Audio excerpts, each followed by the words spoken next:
2020 में खुशामदीद।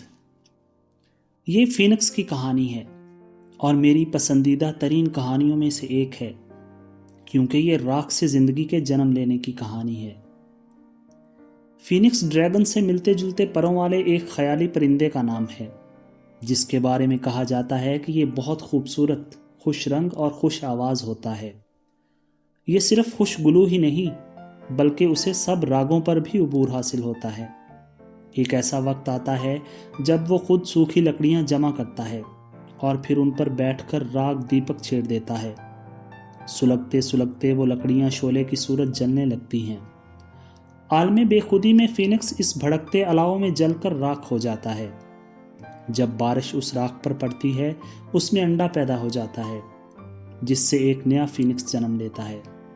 यूं राख से जिंदगी जन्म लेती है। वक्त का चरखा तो आज रात घूमेगा, स्याही हो या सवेरा, धुंध हो या बरसात, आंधी हो या तूफान, जब तक चरखा बनाने वाले ने इसे हुक्म दिया है, चरखा घूमता रहेगा।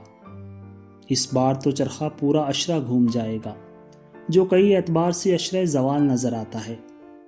2009 से 2019 तक के साल पाकिस्तान में गवर्नेंस के एतबार से बुहरान के साल हैं। पाकिस्तान की तीनों बड़ी सियासी पार्टियों का अमालनामा बाएं हाथ में ही नजर आता है। तहरीक इंसाफ को 1.5 साल की बुरी हुक्मरानी का मार्जिन दे दिया जाए तो पीपल्स पार्टी और मुस्लिम लीग दोनों इस मैदान में खेत रहीं। दोनों पार्टियों के बड़े गोडे गोडे तक करप्शन की दलदल में धंसे नजर आए। तहरीक इंसाफ के आइडियलिज्म ने 20 बरस तक जवानों को महमीज किए रखा, वो भी काने नमक में पहुंचकर नमक हो गई। बैनुल अक़वामी सतह पर ब्रांड पाकिस्तान की करेंसी मज़ीद कम हो गई। 2010 और 2020 के दरमियान सबसे बड़ा फ़र्क ये है कि 2020 का आगाज़ खून आब नहीं है। 2010 और आने वाले अशरे में पाकिस्तान की गलियों और शहरों में टनों लहू बहता था। धमाके दिन रात होते थे और असाब मुसलसल चटकते थे। फ्यूचर ऑफ पाकिस्तान पर सवालिया निशान डालकर किताबें लिखी जाती थीं।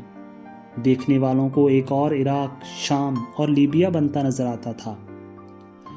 ताहम पाकिस्तान ढलान के बिल्कुल किनारे पहुंचकर रुक गया, टिक गया और फिर संभल गया। मैं इसे शहीदों का सदका कहता हूं। हम सियासत, मुईशत और बहुत से इशारियों में पीछे हैं, मगर कायम हैं। ये सब कोई 80,000 से जायद खाकी और काली वर्दियों और शलवार कमीज पहने उन शहीदों का सदका है जो इन 10 सालों में शिद्दत पसंदों के खिलाफ जंग का ईंधन बने।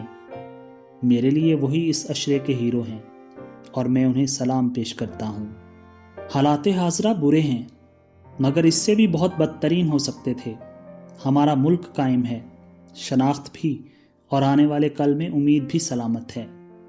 2020 से 2030 का आने वाला वक्त इन शहीदों के सदके हमारा बेहतरीन वक्त होगा। ये वो वक्त भी होगा जब हमारे मौजूद तमाम तर लीडर्स तारीख के कूड़ेदान का रिज़क भी बन चुके होंगे। हमारे कायदीन हमें जितना मर्जी मायूस कर लें, हम इस अशरे की राख से दोबारा जन्म लेंगे। लंबी है गम की शाम, मगर शाम ही तो है। नया साल ही नहीं, राख से जन्म लेने और उभरने का नया अशरा मुबारक। खुदा हाफिज।